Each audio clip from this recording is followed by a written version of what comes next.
If you're in Philadelphia, then you're on American Revolutionary Ground Zero.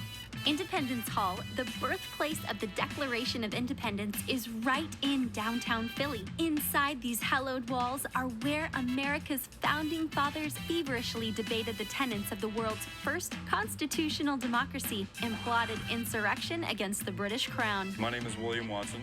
I'm a National Park Ranger at Independence National Park in Philadelphia.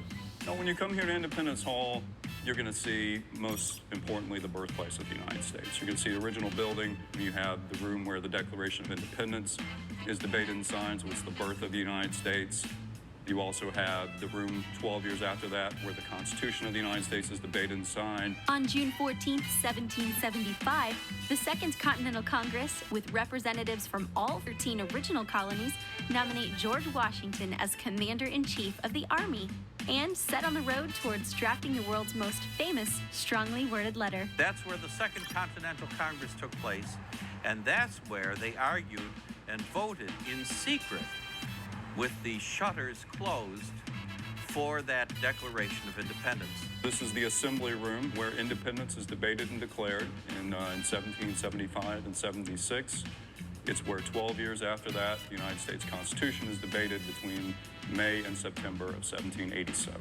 Formerly known as the State House of Pennsylvania, Independence Hall most likely got its current name from the French General Lafayette, a man instrumental in helping the colonists defeat the British. He visited the State House of Pennsylvania, and when he came out, he called it the Hall of Independence. So he may be the guy who named it. Philly was like the place to be during the period between the writing of the Declaration of Independence and the Constitution. All the greats were there: Jefferson, John Adams, Samuel Adams, Washington, Patrick Henry, and of course, the most famous local, Benjamin Franklin, is here for both occasions. Franklin is one of the most revered statesmen, inventors, scientists in the world at that time. He's here for the Declaration of Independence debates for the Constitutional Convention 12 years later. Turns out Jefferson had some help writing the Declaration. There was John Adams, there was Benjamin Franklin, there was Robert Livingston from New York, there was Roger Sherman from Connecticut, and then there was Thomas Jefferson. And Jefferson is probably, of course, the main writer of this document. People know Jefferson as the main author today. Did you know there are over 80 changes to Jefferson's version of the Declaration? He made some final tweaks that really made it spectacular.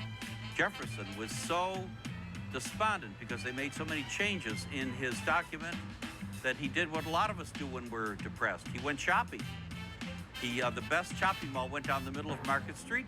He bought a thermometer, he bought strings for his musical instruments, and he bought 14 pairs of ladies' gloves.